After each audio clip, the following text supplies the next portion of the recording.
दोस्तों, कैसे हैं आप। मैं पंकज द्विवेदी आप सभी का आपके अपने channel infinity academy Sundarnagar Rewa में स्वागत करता हूं। जैसा कि आप सभी को पता है कि हम लोग अभी ट्रिग्नोमेट्री डिस्कस कर रहे हैं, जिसमें पार्ट 1 और पार्ट 2 हमने ऑलरेडी डिस्कस कर दिया है। अगर आपने अभी तक पार्ट 1 पार्ट 2 नहीं देखा है तो आई बटन पे क्लिक कर लें और पार्ट 1 पार्ट 2 पहले कंप्लीट कर लें, क्योंकि वो जो था बेसिक पार्ट था। आज से हम 8.1 पार्ट 3 मतलब डिस्कस करने वाले हैं, है ना। तो पहले पार्ट 1 पार्ट 2 में जितने भी फार्मूले हमने किए हैं आप उनको पहले एक बार मेमोराइज कर लें, याद कर लें। उसके बाद ही पार्ट 3 देखेंगे, तभी आपको सारी चीज़ें क्लियर हो पाएंगी। तो चलिए आज का वीडियो शुरू करते हैं।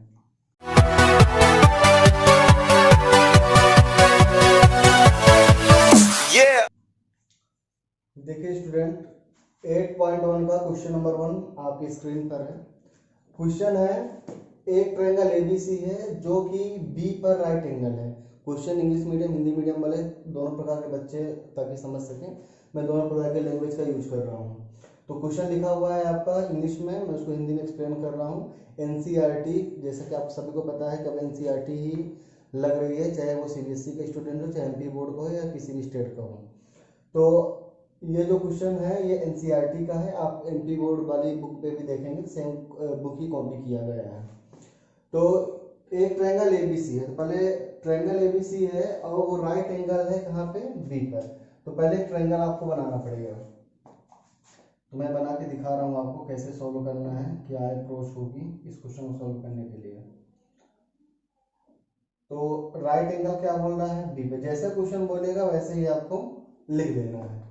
फिर क्या है, अब देखिए, अभी इसने ए और सी, एक ट्रायंगल एबीसी है ना, तो आपको उसने बी का पॉइंट बता दिया बी का कहाँ पे है, लेकिन ए और सी नहीं बताया। तो आप कहीं भी ए यहाँ पे लिख सकते हैं या यहाँ पे लिख सकते हैं, कोई प्रॉब्लम वाली बात नहीं है। तो मान लीजिए मैं ए यहाँ पे लिख देता हूँ और सी यहाँ पे। तो देखिए triangle A B C, B पर क्या है 90 डिग्री है, तो राइट एंगल है।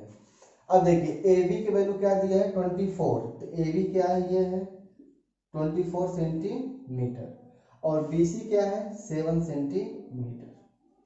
अब आपको डिटरमाइन मतलब क्या निकालना, क्या क्या फाइंड करना है, साइन ए कॉस ए का वैल्यू निकालना है। फिर सेकंड क्वेश्चन है साइन सी कॉस सी निकालना है। अच्छा ठीक है, तो पहले क्या करेंगे, साइन ए। अच्छा पहले मैंने एक चीज आपको बताई थी कि मान लीजिए ए की वैल्यू है यहाँ पे, इसको मैं थीटा मान लेता हूँ। जब भी ए की वैल्यू निकालना होगा तब आपके लिए परपेंडिकुलर और बेस क्या होता है।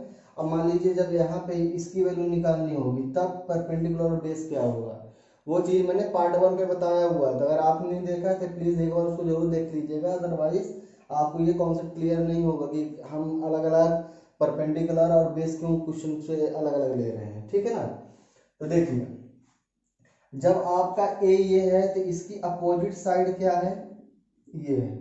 हमेशा याद रखना है जो थीटा है या एक्यूट एंगल है या तो न्यून कोण है, तो न्यून कोण की जो सम्मुख भुजा है जिसको अपोजिट साइड बोलते हैं वो क्या होती है, हमेशा परपेंडिकुलर होता है, मतलब लंब जिसको बोलते हैं, ठीक है।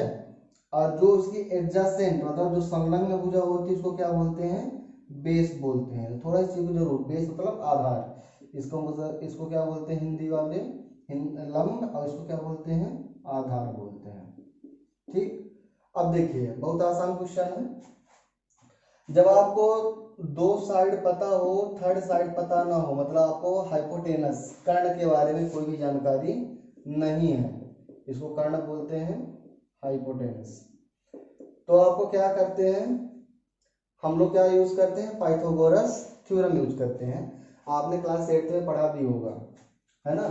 तो देखिए बाय यूजिंग पाइथागोरस थ्योरम, मैं सीधे लिख रहा हूं, पाइथागोरस थ्योरम का प्रयोग करके। पाइथागोरस थ्योरम क्या होता है, हाइपोटेनस का square equal to perpendicular square plus base square, Hindi में कर्ण स्क्वायर इक्वल टू लंब स्क्वायर प्लस आधार स्क्वायर। तो मैं सीधे कर्ण क्या है आपका AC का स्क्वायर इक्वल टू AB का स्क्वायर प्लस BC स्क्वायर। अब AC पता नहीं है तो AC एज इट इज लिख देंगे। AB की वैल्यू क्या है 24 प्लस BC की वैल्यू क्या है 7। तो 24 का स्क्वायर क्या होता है आपको पता नहीं है तो 576, और 7 का स्क्वायर क्या होता है 49, ऐड कर दीजिए तो 5 2 6, AC स्क्वायर इक्वल टू 625।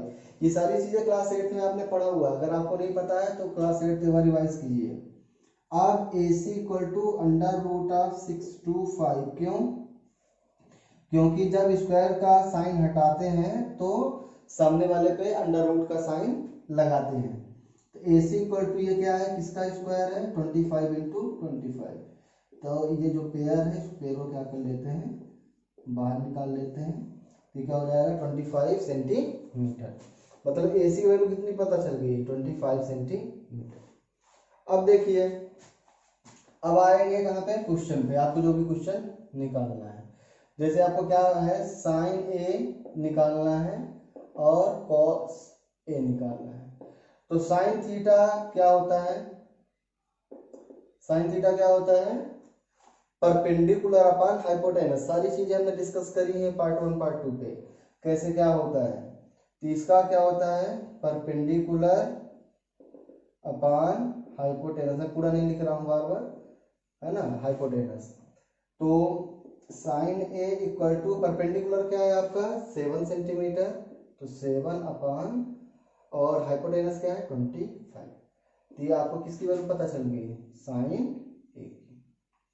इसी प्रकार से अगर कॉस A की वैल्यू निकालनी हो तो कॉस A इक्वल टू क्या होता है base upon hypotenuse, base upon hypotenuse. तो cos A इक्वल टू क्या हो जाएगा, बेस क्या है आपका 24, हाइपोटेनस क्या है 25। तो ये आपकी क्या पता चल गई cos A की वैल्यू पता चल गई, बहुत ही आसान है। इसी प्रकार से अगर आपको sin C और cos C निकालना हो तब आप क्या करेंगे, देखिए ध्यान से। अब देखिए जब आप, इसको मैं एक बार और बना के दिखा देता हूं कि कैसे क्या क्या चीजें चेंज हो जाएंगी इस फिगर में। तो देखिए मान लीजिए अभी जैसे हमने लिखा हुआ है ABC, अब अगर इसकी वैल्यू इस थीटा की वैल्यू निकालनी, C की वैल्यू निकालनी है, तो इसके लिए इसकी जो अपोजिट साइड है क्या है AB है, इसलिए क्या बन जाएगा आपका परपेंडिकुलर बन जाएगा, ये क्या हो जाएगा बेस हो जाएगा, और ये क्या रहेगा AC क्या रहेगा हमेशा हाइपोटेनस रहेगा, कर्ण रहेगा। समझ रहे बात को। अब आपकी जो वैल्यूज हैं वैल्यूज तो चेंज होंगी नहीं, आपका एंगल चेंज हुआ है, साइड की वैल्यू थोड़ी चेंज हुई है। तो AB की वैल्यू हमने 24 सेंटीमीटर, ये 7 सेंटीमीटर और ये 25 सेंटीमीटर फाइंड की थी। अब देखिए सेकंड में साइन C क्या होता है, वही होता है perpendicular upon hypotenuse, perpendicular upon hypotenuse. इसके लिए परपेंडिकुलर क्या कहलाएगा AB, हाइपोटेनस AC। तो साइन C की वैल्यू क्या हो जाएगी, AB की वैल्यू क्या है 24 और AC की वैल्यू क्या है 25, ये आपका साइन C की वैल्यू हो जाएगी। सिमिलरली cos C की वैल्यू क्या होगी, फार्मूला तो वही होगा बेस अपॉन हाइपोटेनस। तो बेस क्या है, अब इसके लिए बेस चेंज हो जाएगा क्योंकि C ये है, तो जो C की संलग्न भुजा है या एडजेसेंट साइड वो क्या है 7 सेंटीमीटर है, तो ये BC अपॉन AC। तो BC वैल्यू क्या है 7 और AC वैल्यू क्या है 25। तो ये आपका क्या निकल आया cos C। बहुत ही आसान क्वेश्चन है, बस आपको थोड़ा सा इसमें थीटा पे ध्यान देना पड़ेगा, जो एक्यूट एंगल है उसको कैसे अपन समराइज करेंगे, कैसे उसको समझेंगे, उसके अलावा इस क्वेश्चन में कुछ नहीं है। चलिए क्वेश्चन नंबर 2 देखते हैं। चलिए स्टूडेंट क्वेश्चन नंबर 2 है, इन द गिवन फिगर, आपको एक फिगर दिया हुआ है जिसमें ट्रायंगल PQR एक राइट एंगल ट्रायंगल है, जो जिसका एंगल Q क्या है राइट एंगल है 90 डिग्री है। इसमें आपको वैल्यू क्या निकालनी है tan P minus cot R की। मतलब सिंपल सी बात यह है कि अगर आपने tan P निकाल लिया cot R निकाल लिया तो दोनों की वैल्यूज को सब्ट्रैक्ट कर देंगे तो आपको आंसर मिल जाएगा। अच्छा, आपको PQ की वैल्यू पता है, PR की वैल्यू पता है, तो पहले आपको क्या करना पड़ेगा QR की वैल्यू फाइंड करनी पड़ेगी। तो वही प्रोसेस, पहले आपको क्या करना है पाइथागोरस थ्योरम लगाना है, तो बाय द पाइथागोरस थ्योरम जो पी आर का square equal Q R square plus P Q square, ये पाइथागोरस थ्योरम हो गई। पी आर की वैल्यू 13 सेंटीमीटर गिवन है, 13 square equal to Q R square plus 12 square. 13 का स्क्वायर क्या होता है 169, क्यू आर स्क्वायर प्लस 12 का स्क्वायर 144। ट्रांसपोज कीजिए 169 माइनस 144, पक्षांतरण कर दिया हमने, क्यू आर स्क्वायर, ये कितना बचेगा 25 equal to Q R square. अगर आपको क्यू आर की वैल्यू निकालनी है तो स्क्वायर साइन हटेगा और अंडर रूट का साइन आएगा, तो क्यू आर कितना आ गया 5 सेंटीमीटर। तो क्यू आर की वैल्यू कितनी हो गई 5 सेंटीमीटर। अब देखिए आपको क्या निकालना है tan p, मतलब इसकी वैल्यू निकालनी है इस वाले एंगल की, तो इसके लिए परपेंडिकुलर क्या रहेगा क्यू आर और बेस क्या होगा क्यू पी। तो पहले tan p की वैल्यू निकालते हैं, tan p इक्वल टू क्या होगा परपेंडिकुलर अपॉन बेस, ठीक है, लंब बटे आधार। तो लंब क्या है इसके लिए p के लिए लंब क्या कहलाएगा क्यू आर और बेस क्या होगा क्यू पी। तो ये 5 और बेस क्या हो गया 12, ये किसकी वैल्यू आ गई tan p की। आप cot r की वैल्यू निकाल लीजिए, cot r, तो r अब इसके लिए बोला जा रहा है इस एंगल के लिए, तो अब इसकी जो अपोजिट साइड है ये क्या है, अब ये परपेंडिकुलर क्या होगा पी क्यू होगा इसके लिए, ठीक है, और इसका जो बेस होगा वो क्या होगा क्यू आर होगा। तो कॉट क्या होता है tan का रेसिप्रोकल होता है। तो हमने जो अभी क्या पढ़ा tan p मतलब tan ये जो पढ़ा परपेंडिकुलर अपॉन बेस, तो कॉट के लिए क्या होगा बेस अपॉन परपेंडिकुलर, ये सारी ट्रिग्नोमेट्रिक रेशियोज हमने पढ़े हुए हैं। अब कॉट आर के लिए बेस क्या कहलाएगा क्यू आर कहलाएगा और परपेंडिकुलर क्या कहलाएगा पी क्यू कहलाएगा। मतलब क्या हो गया भाई ये 5/12। अब वैल्यू क्या निकालनी है tan p minus cot are,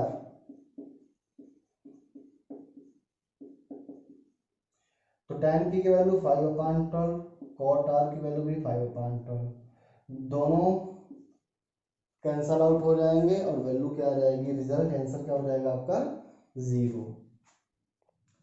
चलिए स्टूडेंट क्वेश्चन नंबर 3 देखते हैं। आपको गिवन क्या है साइन ए की वैल्यू दे दिया है 3/4, कैलकुलेट क्या करना है कॉस ए और tan ए की वैल्यू निकालना है। अच्छा तो इसके लिए फिर से वही काम करेंगे, एक पहले आपको क्या बनाना है राइट एंगल ट्रायंगल। अब इसे सिर्फ साइन ए दिया हुआ है तो आप ए बी सी अपने हिसाब से जो भी मन हो अपने हिसाब से आप नाम दे दीजिए। बस याद ये रखना है कि ए दिया हुआ है मतलब ए आपको यहाँ पे या यहाँ पे रखना पड़ेगा, इसको राइट एंगल पे मत डाल दीजिएगा, है ना, क्योंकि ये एक्यूट एंगल है। मान लेता हूँ कि ए ये है बी ये है और सी ये है, तो ए की जो वैल्यू है वो क्या है 3/4 दिया है और वो साइन की वैल्यू दिया हुआ है। तो साइन की वैल्यू, साइन होता क्या है भाई, साइन ए इक्वल टू क्या होना चाहिए परपेंडिकुलर अपॉन हाइपोटेनस होता है, साइन की वैल्यू परपेंडिकुलर अपॉन हाइपोटेनस होता है। तो परपेंडिकुलर क्या है BC, इसको यहाँ पे मैं लिख देता हूँ एक बार BC अपॉन AC। जो ये BC है वो क्या परपेंडिकुलर वैल्यू दिया है मतलब 3, और जो हाइपोटेनस है वो किसकी वैल्यू दिया है AC की वैल्यू दिया मतलब ये 4। अब इसमें आप सेंटीमीटर या मीटर कुछ दिया नहीं है तो आप इसको अपने हिसाब से 3 यूनिट या 4 यूनिट जो भी लिखना हो लिख लीजिए, क्योंकि वैल्यू आपको पता नहीं है एक्चुअल में कि ये किस उसमें है डायमेंशन में है, मीटर है सेंटीमीटर है जो भी होगा। अब आपको अभी ए बी की वैल्यू पता नहीं है तो वही काम करेंगे, क्या काम करेंगे पहले पाइथागोरस थ्योरम का यूज करेंगे। तो पाइथागोरस थ्योरम क्या होता है AC² equal AB² plus BC square. AC की वैल्यू क्या है 4 सेंटीमीटर 4 यूनिट दिया है तो 4 स्क्वायर हो गया। AB की वैल्यू पता नहीं है और BC की वैल्यू 3 यूनिट है। तो 16 equal to AB square plus 9। तो 16 minus 9 equal to AB square. तो AB equal to square equal to 7। तो AB की वैल्यू क्या आ जाएगी अंडर रूट ऑफ 7 यूनिट। इसकी वैल्यू कितनी आ गई अंडर रूट 7 यूनिट आ गई है। अब देखिए आपको निकालना क्या है, क्या फाइंड करना है cos A। तो cos A इक्वल टू क्या होता है बेस अपान हाइपोटेनस। बेस क्या है भाई AB और हाइपोटेनस क्या है AC। तो cos A की वैल्यू क्या हो जाएगी AB की वैल्यू क्या है रूट 7 और AC की वैल्यू क्या है 4। ठीक, ये cos A की वैल्यू आ गई। अब tan A की अगर वैल्यू निकालना है तो tan A क्या हो जाएगा, tan क्या होता है परपेंडिकुलर अपॉन बेस। तो परपेंडिकुलर A के लिए परपेंडिकुलर क्या होगा BC और बेस क्या होगा AB। तो tan A इक्वल टू क्या हो जाएगा भाई BC वैल्यू 3 है और AB की value root 7। That's will be your answer. चलिए नेक्स्ट क्वेश्चन पे चलते हैं। चलिए स्टूडेंट क्वेश्चन नंबर 4 को देखते हैं। आपको गिवन है 15 cot A इक्वल टू 8। आपको sin A और sec A की वैल्यू फाइंड करनी है। तो cot A का कोफिशिएंट दिया हुआ है 15। पहले आप इसको क्या कर लीजिए सॉल्व कर लीजिए। cot A इक्वल क्या हो जाएगा 8 अपान 15 है ना। तो 15 कोफिशिएंट है ये, जिसको क्या करेंगे इसको डिनोमिनेटर में ला देंगे तो क्या बन जाएगा 8 अपान 15। अब cot होता क्या है cot इक्वल टू क्या होता है भाई ये बेस अपान परपेंडिकुलर। मतलब आपको बेस की वैल्यू पता है परपेंडिकुलर वैल्यू पता है। हम पहले क्या कर लेंगे पहला काम करेंगे एक राइट एंगल ट्रायंगल बनाएंगे। ठीक है, अब ए आपको जरूर ध्यान रखना है कि ए यहाँ पे रखना है क्योंकि उसने cot A मतलब ये क्या है थीटा की वैल्यू है, थीटा एक्यूट एंगल है। अब बेस क्या है इसका 8 है, इसको मान लीजिए B और इसको मान लीजिए C। अब परपेंडिकुलर क्या है 15। अब हमको क्या करना है AC के पहले हमको क्या निकालनी पड़ेगी वैल्यू निकालनी पड़ेगी। AC की वैल्यू निकालने के लिए फिर वही प्रोसेस है पाइथागोरस थ्योरम लगाएंगे। तो पाइथागोरस थ्योरम क्या होगा AC square equal to AB square plus BC square. तो AC स्क्वायर इक्वल AB की वैल्यू है 8 और BC की वैल्यू है 15। तो 64 प्लस 225 स्क्वायर कीजिए 289। तो AC equal to under root of 289 और 289 किसका होता है स्क्वायर रूट भाई 17 का। अच्छा यहाँ पे कुछ भी वैल्यू यूनिट नहीं दिया है तो आप इसमें यूनिट लिख सकते हैं। 17 यूनिट हो गया आपका, ये 8 यूनिट है और ये 15 यूनिट है। अच्छा अब आपको वैल्यू किसकी निकालनी साइन A और सेक A की। वही है काम फिर से करना है। Sine A sine equal to क्या होता है भाई आपका परपेंडिकुलर अपॉन हाइपोटेनस। परपेंडिकुलर क्या है A के लिए A ये चीज है अगर ये है जिसका परपेंडिकुलर ये होगा है ना, पता होना चाहिए ये चीज। परपेंडिकुलर क्या है भाई BC और हाइपोटेनस क्या है AC। तो साइन A इक्वल टू क्या हो जाएगा 15 अपॉन 17। सिमिलरली अगर आपको सेक A निकालना है सेक A, सेक क्या है कॉस का रेसिप्रोकल होता है। तो जो कॉस की वैल्यू होगी उसी को आपको क्या कर देना है, अपोजिट कर देना है। तो सेक ए क्या हो जाएगा आपका, हाइपोटेनस अपॉन बेस। हाइपोटेनस क्या है, AC, और बेस क्या है, AB। सेक ए इक्वल्स क्या हो जाएगा भाई, AC 17 और AB 8। इस प्रकार से आपका क्वेश्चन नंबर 4 भी सॉल्व हो जाता है। चलिए क्वेश्चन नंबर 5। चलिए स्टूडेंट क्वेश्चन नंबर 5 देखते हैं। ये आज का लास्ट क्वेश्चन है पार्ट 3 में। अभी जो क्वेश्चन 4-5 क्वेश्चन अभी और बच रहे हैं, 5 क्वेश्चन, और एक तो ट्रू फॉल्स है क्वेश्चन नंबर जो लास्ट है, तो उसको पार्ट 4 में कर लेंगे, है ना। छोटी छोटी वीडियोस बनाने का मकसद ये है कि ताकि आप उसको आराम से देख सकें, 20 से 25 मिनट 30 मिनट, बोरियत भी नहीं होती है और हम लोग पढ़ भी लेते हैं। अगर घंटे घंटे 1.5 घंटे की वीडियोस बना देंगे तो आप पढ़ेंगे भी नहीं। इसलिए आराम आराम से पढ़ना है, लॉकडाउन का टाइम है, घर पे बैठे हुए हैं, तो इसको सही उपयोग कीजिए। अभी चैप्टर 8 चैप्टर 9 भी करवाना एप्लीकेशन पर, उसके बाद फिर चैप्टर 1 से स्टार्ट करेंगे। चलिए तो अभी आज का लास्ट क्वेश्चन देख लेते हैं। आपको गिवन क्या है, सेक थीटा की वैल्यू 13/12 है। सेक थीटा क्या होता है भाई, सेक क्या है, कॉस का रेसिप्रोकल होता है ना। तो सेक आपका क्या हो जाएगा, हाइपोटेनस अपॉन क्या होता है, हाइपोटेनस अपॉन बेस, है ना। तो आप इसकी जो वैल्यू है तो परपेंडिकुलर अभी आपको निकालना पड़ेगा। तो पहले हम क्या कर लेते हैं, एक राइट एंगल ट्रायंगल बना लेते हैं जिसमें इस वैल्यू को पुट करेंगे, देखेंगे क्या है। अच्छा एक चीज और है, अब यहाँ पे थीटा बस मेंशन किया हुआ है, थीटा मान लीजिए ये थोड़ा आपको आसान हो जाएगा। आप कोई भी नाम नहीं दिया तो अपने हिसाब से आप इसका नाम दे दीजिए, ए है, ये बी है और ये सी है, ठीक है। आप ये क्या है, फिर एक बार मैं लिख देता हूँ, सेक थीटा इक्वल टू 13/12, और सेक की जो वैल्यू होती है वो क्या होती है, हाइपोटेनस अपॉन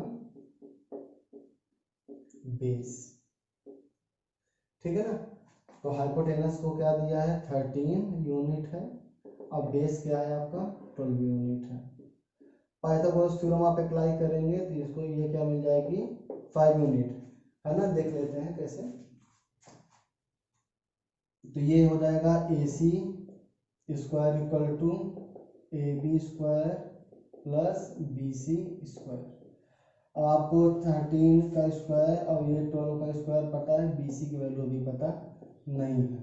तो 169 equal 144 plus BC square, 169 minus 144 equal to BC square, तो 25 इक्वल BC स्क्वायर। तो BC वैल्यू क्या हो जाएगी, √25 मतलब 5 यूनिट। तो ठीक है, BC की वैल्यू 5 यूनिट निकाल आई है। अब क्या करेंगे, जो भी ट्रिग्नोमेट्रिक रेशियोज हैं, ट्रिग्नोमेट्रिक रेशियोज कौन कौन से होते हैं, sine cos tan cots cosec sec. एक वैल्यू आपको यहाँ पे गिवन है, या 5 और बच रहे हैं तो 5 का निकालना है। तो साइन थीटा क्या होता है भाई, परपेंडिकुलर अपॉन हाइपोटेनस, ठीक है। तो परपेंडिकुलर क्या है, इसको आप ये भी लिख दीजिए, BC अपॉन AC। तो BC की वैल्यू क्या है 5 और AC की वैल्यू क्या है 13। अब सेम चीज है, साइन का जो रेसिप्रोकल होता है कोसेक होता है, तो जो साइन की वैल्यू आई इसका क्या आएगा, जस्ट रिवर्स, ये क्या हो जाएगा 13/5।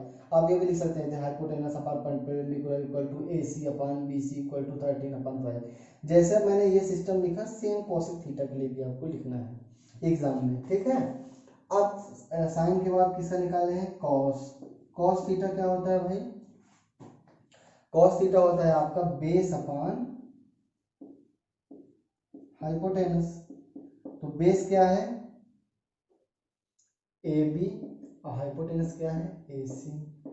तो आपका AB कितना दिया है 12 और AC क्या दिया है 13। देखिए ये 13/12 लिखा हुआ है ऑलरेडी, क्योंकि कॉस का ये रेसिप्रोकल होता है ना। ऐसे ही tan का देख लीजिए, tan थीटा क्या होता है, परपेंडिकुलर अपॉन में बेस। परपेंडिकुलर क्या है BC, बेस क्या है AB। तो BC क्या है 5 और AB क्या है 12। कॉट थीटा क्या है, इसका जस्ट रिवर्स तो 12/5। इस प्रकार से आपने सारे के सारे ट्रिग्नोमेट्रिक रेशियोज की वैल्यूज को फाइंड आउट कर लिया है। तो बच्चों आज के लिए इतना ही है ना। और जो इसके और क्वेश्चंस बच रहे हैं उसको हम अगले पार्ट में करने वाले हैं। और वहाँ के क्वेश्चन भी इम्पोर्टेंट है क्योंकि एग्जाम में भी कुछ क्वेश्चन आए हुए हैं, मैं आपको बताऊंगा कि उनको कैसे सॉल्व करना है। तो आप लोग इसको अच्छे से एक बार प्रिपेयर कर लेना। जो भी आपका बेसिक पार्ट छूटा हुआ है पार्ट 1 पार्ट 2 उसको एक बार अच्छे से वॉच कीजिए। जो भी प्रॉब्लम आ रही है वो कमेंट बॉक्स में कमेंट करके हमें बताइए, तो उसको हम दोबारा से एक बार समझाने की कोशिश कर देंगे ताकि आपको अच्छे से क्लियर हो जाए, क्योंकि बहुत इंपॉर्टेंट टॉपिक है और अच्छे खासे मार्क्स यहाँ से आते हैं आपके एग्जाम में। तो ठीक है दोस्तों, आज के लिए इतना ही। चलते चलते मैं आपसे यही कहना चाहूँगा कि अगर हमारी वीडियोज़ आपको पसंद आ रही हैं तो वीडियोज़ को लाइक कीजिए, चैनल को हमें सब्सक्राइब कीजिए और अपने दोस्तों तक इसको खूब सारा शेयर कीजिए ताकि उनको भी इसका बेनिफिट मिल सके। और एक चीज़ है, जैसे हमने बहुत सारी वीडियोज़ बनाई हैं, 25-30 के आसपास वीडियोज़ है हमारे प्लेलिस्ट में, तो एक बार आप जाइए, डिस्क्रिप्शन में सारी लिंक हमने दे दिया है। जैसे जो भी बच्चे हैं सैनिक नवोदय की तैयारी करने वाले हैं, एकेडमिक्स वाले, क्लास 6 के RS अग्रवाल है ना, और भी जो भी वीडियोज़ हैं उससे रिलेटेड, तो वहाँ पे सारी लिंक में डिस्क्रिप्शन में डली हुई हैं, तो आप वहाँ से भी जाके डायरेक्ट लिंक के माध्यम से आप पुराने प्रीवियस वीडियोज़ को भी देख सकते हैं। अच्छा एक चीज़ और है, जैसे मैं कुछ वीडियोज़ जब शेयर करता हूँ तो कुछ लोगों ने कमेंट किया था कि साइन इन का ऑप्शन मांग रहा है। अगर मैंने कोई भी वीडियो शेयर करी हुई है तो आप या तो हमारे चैनल के माध्यम से डायरेक्ट उसमें रहता है कि इन्फिनिटी अकेडमी सुंदरनगर रीवा, आप डायरेक्ट यूट्यूब पे सर्च कीजिए आपको मिल जाएगा, या तो फिर क्रोम में आपको साइन इन मांगता है क्योंकि आपने वहाँ पे साइन इन किया नहीं होता है, तो आप उसको पहले साइन इन कर लीजिए, उसके बाद फिर ऑटोमेटिक वो फिर जब भी आप यूट्यूब की कोई भी लिंक आपको वहाँ पे मिलेगी तो डायरेक्ट आपको यूट्यूब भी खोल के देगा, है ना। तो ये कुछ प्रॉब्लम बच्चों को आ रही थी तो वो मेरे से पूछ रहे थे व्हाट्सएप पे, तो इसलिए मैंने आपको ये बता दिया है। ठीक है बच्चों, फोकस्ड होकर पढ़ाई कीजिए। All the best, have a good day, Vande Mataram.